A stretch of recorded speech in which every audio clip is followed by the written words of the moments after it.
Welcome to the Leadership Project Live, where today's topic is going to be on resilience, the superpower that sets apart high performers from the rest. And we're going to give you practical tips on how you can build your resilience. Sit back and enjoy the show.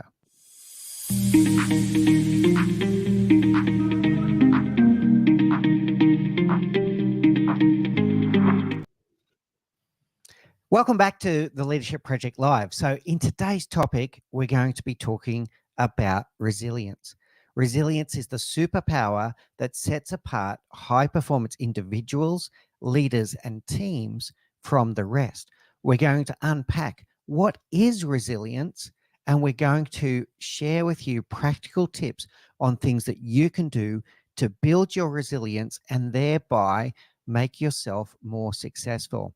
So without any further ado, please do stay tuned all the way through as we give you these practical tips about resilience. There's going to be really key calls to action towards the end of today's session.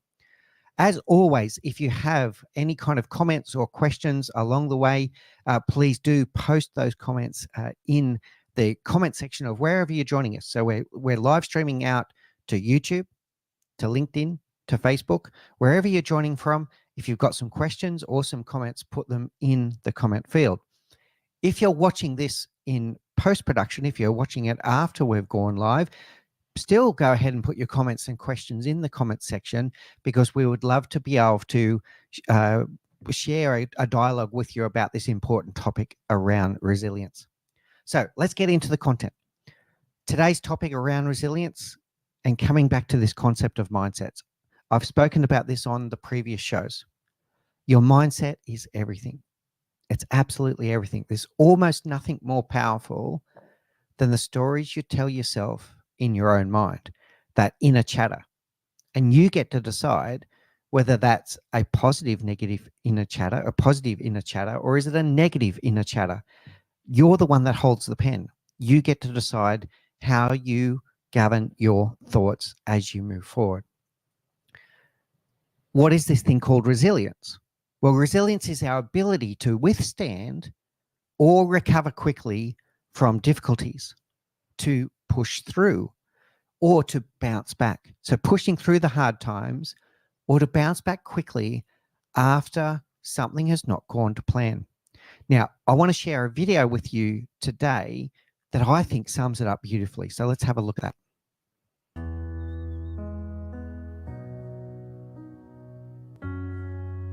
Resilience is about pushing through life's hardships, even when you don't want to or you feel like you can't. It's about getting through whatever obstacles life throws at you with grace and dignity. To me, resiliency is the ability to keep your head up when things aren't looking great. And it's knowing that tomorrow is a new day and it's a new opportunity.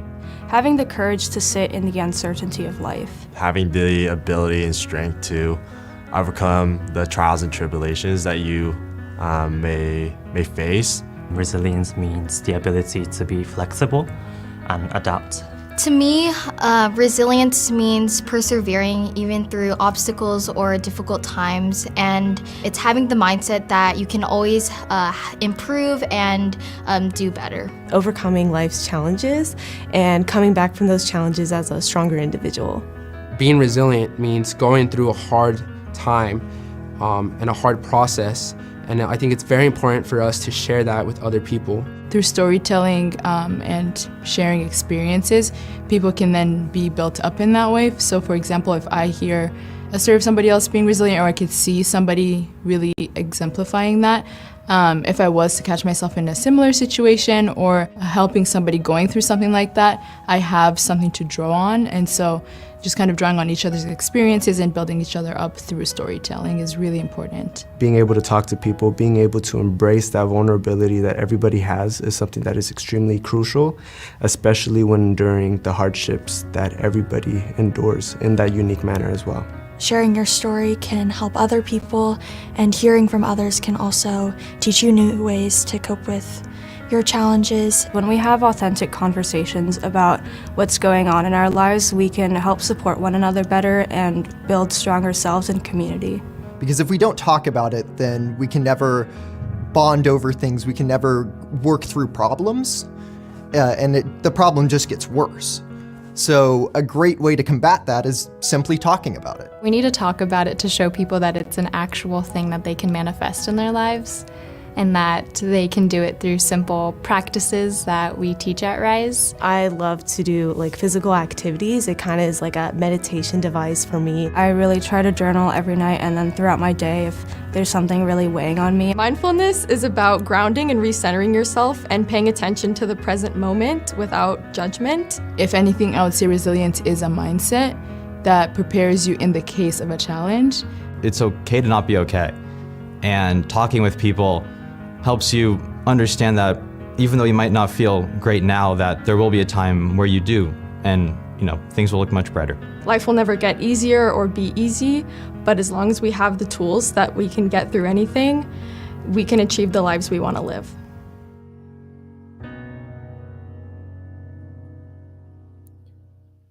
So a beautiful video there from Pepperdine University and their RISE program. And it's wonderful to see so many young people thinking about resilience and thinking about how they can build those strengths as they move forward in their life.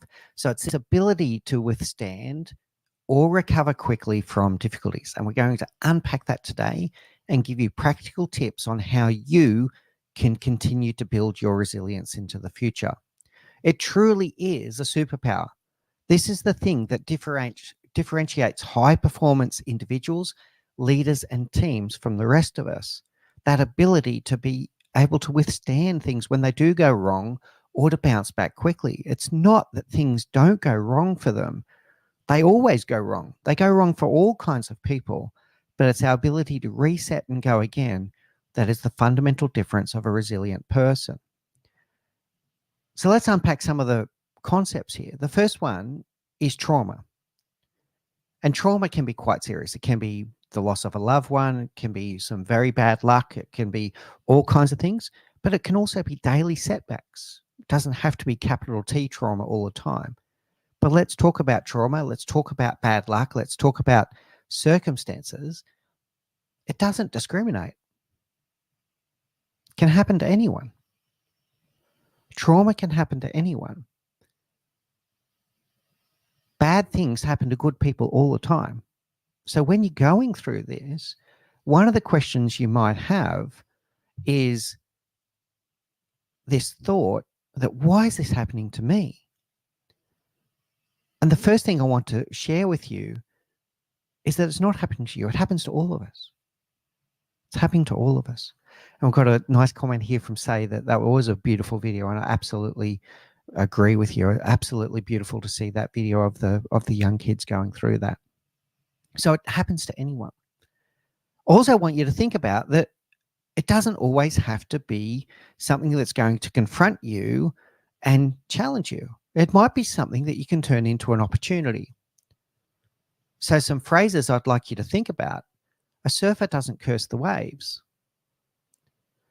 A surfer decides what are they going to do with those waves. They're going to co-create something together that wouldn't exist if it wasn't for the two components, the surfer and the wave. A thing of beauty. A sailor doesn't curse the wind. In fact, if anything, sailors curse when there's no wind because it's hard for them to move their craft when there's little or no wind. So if anything, they curse not having wind. I have to share you with this comment, another beautiful comment here from Thomas, my son. He likes to see me on screen. That's beautiful as well, and it makes my day. Thank you, Thomas. It's a big part of why I do what I do. So a sailor doesn't curse the wind. A surfer doesn't curse the wave. So what is brought to us as a challenge might actually be an opportunity if we're able to channel that opportunity and put it to good use and think about, what can we do with this? What can we create from this? The other part is another powerful reframing. So instead of saying, why is this happening to me? We can ask ourselves the question, what can I learn from this? So every trauma, every misadventure, every challenge that's presented to us is something that we can learn from and grow from. So instead of asking, why is this happening to me? What can I learn from this? Another question could be, what is this trying to teach me? to stop and reflect, take the time and go, what is this is this something that's been brought to my attention for a reason? Am I presented with this challenge because there's something here that I need to learn so I can grow to be the person that I was meant to be? So reframing is the first part. Why is this happening to me? Well, it doesn't just happen to you. It happens to all of us. No one is immune from trauma and setbacks. Why is this happening to me? No. What is this trying to teach me? What is this trying to teach me? The next part is it's temporal. This too shall pass. This too shall pass. Now, this is important in both the good times and the bad times. If you're going through a really great period in your life or an amazing season, guess what? This too shall pass. And there's going to be bad times ahead for you as well. And if things are going really bad for you, this too shall pass. It's temporal. Time is a great healer. Sometimes it does take time to process what's going on. This is not about sitting back and just going, oh, it's okay, it'll be all right in a week. We are going to talk about taking action, but just remember it's temporary. Good times are temporary. Bad times and bad luck is temporary. Another reframing is to think about how am I going to be stronger from this, to build strength from the struggle. So the thing that I'm going through right now is going to make me stronger for the next time something similar happens.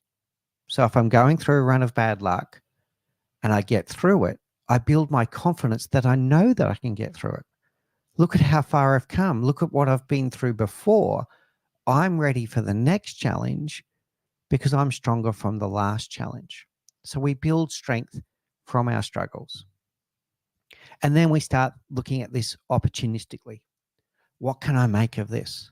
Instead of focusing on what I can't do and being a victim and thinking, oh, this will never work and this always happens to me, what can I do? What is in my control? What can I do with what I have from where I am? And to use the card metaphor here for a moment, how can I make the best hand with the cards that I've been dealt? And you can apply that metaphor into all aspects of your life, in business, in your personal life, in your friendships. What can I do with what I have from where I am? How can I make the best possible hand with the cards that I've been dealt? If we start taking this creator mindset, all of a sudden, we're not a victim of our circumstances and we can move forward. And it's important then to think about what is in your control. So you've heard me talk about spheres of influence and spheres of control before. So we need to think about the things that are in our control. And you can't always change what happens to you and around you. Things will happen. Life will throw you curveballs. You can't change that.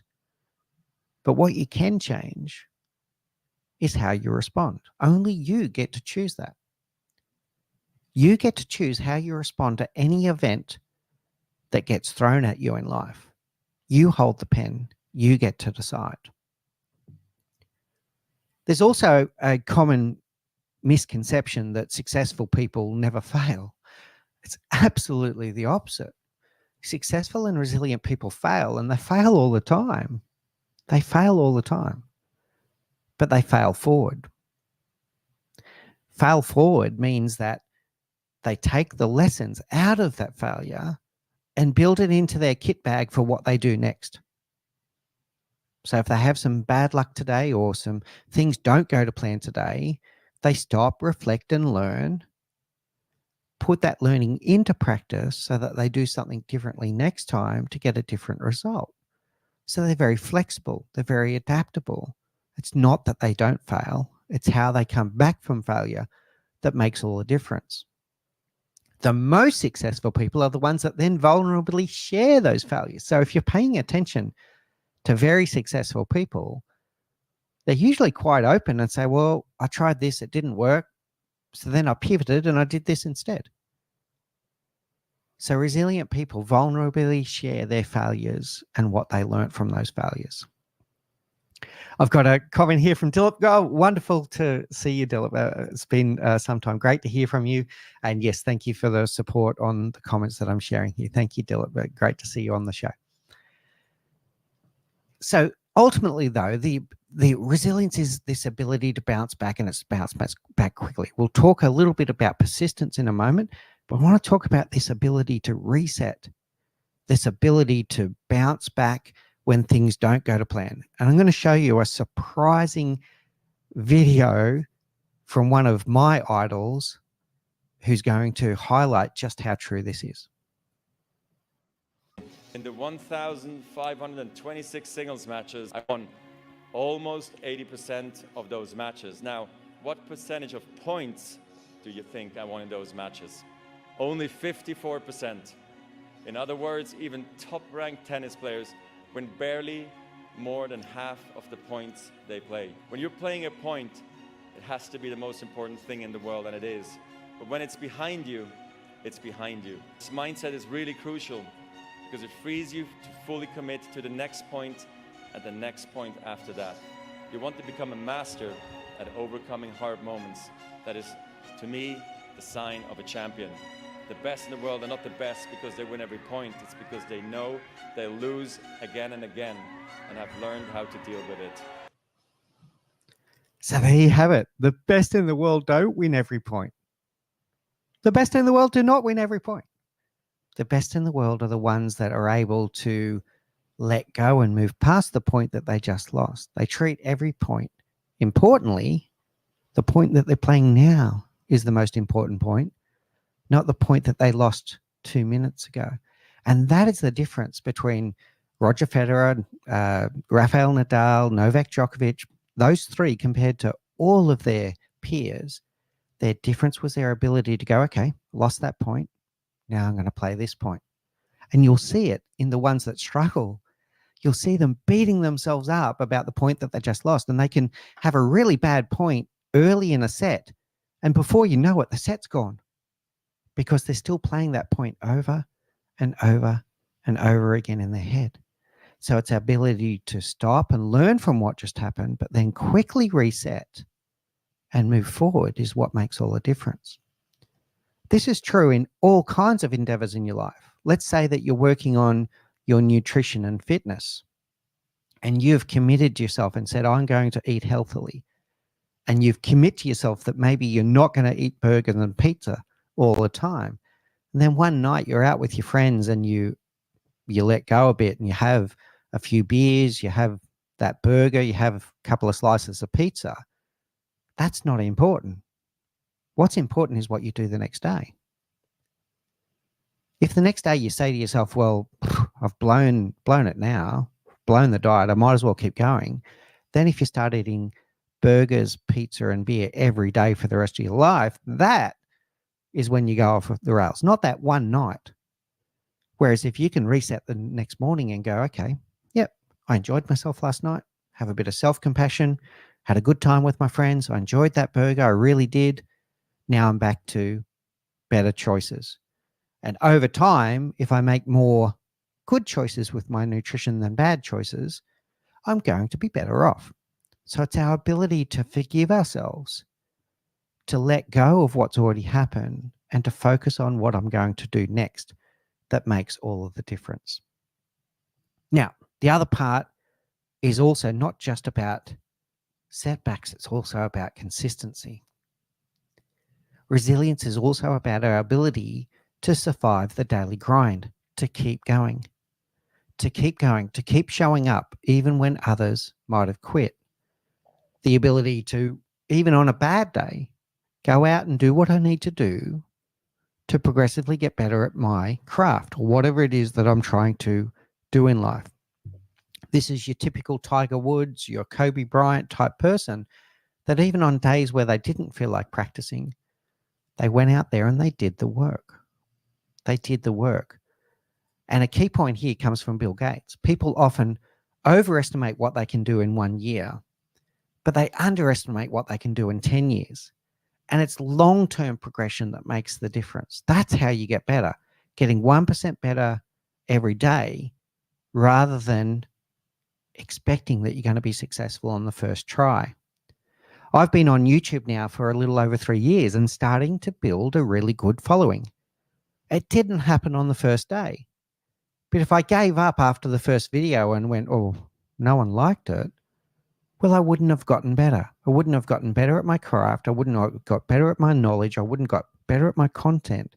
And now I'm starting to get a good following. And I think it's going to build from there. Every successful YouTuber has the same history.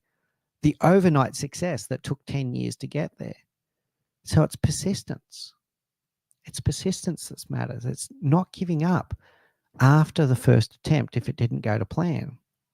To try and try again. Now, I'm not talking about doing the same thing over and over again and expecting a different result. That's not what we're talking about. That's the definition of insanity, according to Einstein. What we're talking about is try again and making little pivots, little adaptations to get better and better at what we're doing every single day. To push ourselves out of our comfort zone, just the other side. Get just the other side of your comfort zone, which is where the growth happens. And each time we try, we push that little bit further.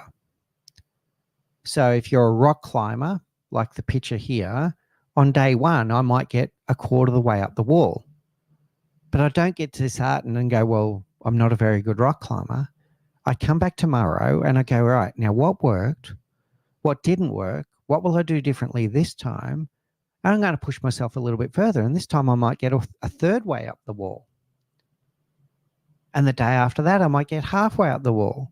And before you know it, instead of going on basic walls, I'm starting to go on to the more advanced courses at the Rock Climbing Centre. Persistence, hard work over time is what makes the real difference in our life. Now, a key one here, this is a huge practical tip on how you can start doing this, and that is the power of your identity and the story that you tell yourself about yourself. If you have sentences that start like this, I am the kind of person who, and then you finish that sentence with a positive affirmation, this is what keeps you showing up and keeps you driving forward. So if you're a leader, I'm the kind of leader who takes the time to take an interest in my team. I am the kind of leader who makes sure my team feel heard and seen and feel like they matter. I'm the kind of leader who is able to lead the team through difficult times. You're telling yourself a positive story. It might be in your personal life. I'm the kind of person who makes smart choices when I go to the restaurant and I go out to dinner with my friends. The story that you tell yourself becomes very self-fulfilling. And it's almost like an accountability statement. And the more open you say it, the more real it gets. So if other people start going, oh, I'm going to pick Gabriel. He's made a comment here and there. Thank you for the love. If Gabriel says, I'm the kind of person who practices basketball more than anyone else, and then other people start saying, oh yeah, Gab's the kind of guy that practices basketball more than anyone else, it becomes part of your identity and it becomes very self-fulfilling. So the story that you tell yourself about yourself in your own mind and starts to form your identity, and from your identity comes the action. From your identity comes the action. Now, a little tip on this one, try to avoid absolutes. Now, what do I mean by that? This can set yourself up for failure. If you say to yourself, I'm the kind of person who never eats burgers. Let's go back to our example before. And then that one night you have that slip up and you have that burger. Now you've got an identity crisis where you start questioning yourself and you start going, oh, I thought I was the kind of person that never ate burgers and now I ate a burger. I guess I'm not the person I thought I was. So you avoid absolutes in these statements. I'm the kind of person who generally makes smarter choices when I'm choosing what I'm going to eat, rather than I'm the kind of person who never eats burgers. So do your best to avoid absolutes in these statements. The next part is to avoid distraction and interference. So this can be prolific in the building of your resilience model and the way that you approach life. So Timothy Galway, we seem to do a lot of tennis references on this show, famous tennis quote. his quotation is, he's a famous tennis coach. His quotation is, performance equals potential minus interference. Potential is your ability and your skills, and these are the things that you build up over time. Interference are the distractions that stop you from doing what you need to do. So if you truly want to be a high performer, yes, you have the resilience to keep on pushing through. You push through the daily grind, you bounce back quickly from setbacks. That's what builds your skill and knowledge over time. But then you're also the person that avoids interference. You avoid distractions and you're able to focus on what is most important to you. If you can master those two parts of the equation, you're going to set yourself up for life and you're going to set yourself up for success. It's also important that you seek help when you need to. Seek help when you need to. Asking for help is not a sign of weakness, it's a sign of strength. And when we're helping others, it doesn't help to just tell them, oh, you just need to be more resilient. Help them. Help them. And we'll talk a little bit more about that, a little trick for leaders about the best way to help someone that might be going through some difficult times. So as an individual, asking for help is not a sign of weakness, it's a sign of strength. As a leader and a friend and a father and a parent and every role that you play in life, it's also okay for others to ask you for help as well. Now let's build in this learning this learning element. So what is the connection between resilience and self-reflection? At the end of every day, and I'll put this in the comments, in fact, after the show, we have a self-reflection journal at the Leadership Project that asks you these questions every single day. What went well? What didn't go well? What would I do differently next time? What did I learn about myself and what did I learn about others? This is a powerful resilience trait because things aren't going to go perfectly every day. But at the end of the day, if we can reflect on what went well and celebrate that, what didn't go well, what did I learn about myself, what did I learn about others, and how am I going to adapt tomorrow, we get better and better every single day. And we're able to go through more storms, more choppy waters, more challenges when we've got the confidence that we've done it before through the power of self-reflection. So this is your next practical tip to do a daily practice of self-reflection about these things. Now, the leadership tip here. This is a challenging one. This is not easy to do. This is for leaders out there. It's also out there for parents. Sometimes we need to let people scrape their knees. One of the things about learning from failure is that we need to fail. We need to fail so that we take the lesson.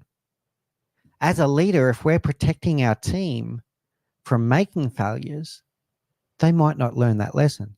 As a parent, if we're protecting our children from hurting themselves, sorry to say it for a second, obviously you don't want them to walk in front of the bus, clearly, right? We're not talking about putting themselves in mortal danger, but kids learn from the experience on the playground of working out their strengths, working out their fears, overcoming their fears, all of these things.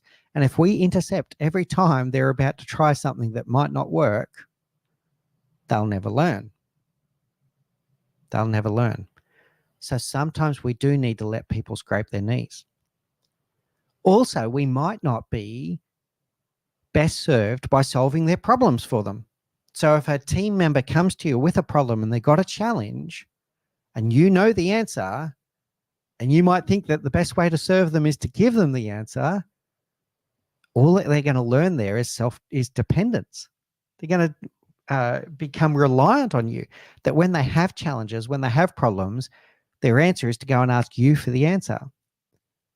So sometimes we need to stop and think about, well, what response is going to serve them best?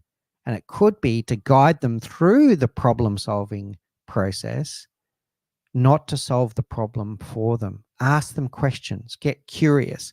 Ask them, what do they think they should do? Ask them what they think is the real challenge. Ask them what they think is the practical first step. So as leaders, sometimes we need to let people scrape their knees. sometimes we need to let them solve their own problems, but we be there for them. We be there for them as a sounding board. We be there for them when they do fall over, and we help them dust themselves up and go again. And we be there for them as the support that they need, not to take over for them. Really, really important advice for all the leaders and parents out there. So let's wrap all of this out now. Resilience, what is it all about? It's our ability to learn, to let go, to reset, and move forward.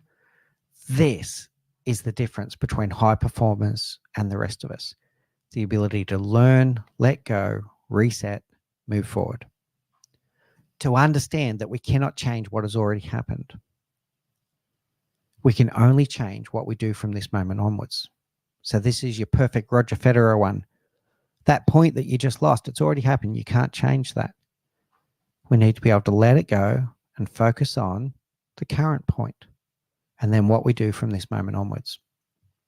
Because no amount of regret can change the past, but equally, no amount of anxiety can change the future. So live in this moment. Focus on what you can do now with where you are, with what you've got in this very moment. So what we do, the practical advice, we lean in. We lean in. We fail forward. We focus on what is in our control. And it's this ability to learn, let go, and reset that will separate you from the rest of the field. So that's today's content. I hope you enjoyed the show. We'll be back with you next week with another powerful high performance mindset. We hope you're enjoying the show. If you didn't get a chance to ask a comment today, please do so after the show. We would love to have your comments and questions, and we'll get back to you. It also helps us to decide what topics we do in future live streams. So thank you everyone for your attention today. Have a great day, and remember to let go, to learn, let go, reset, and move forward.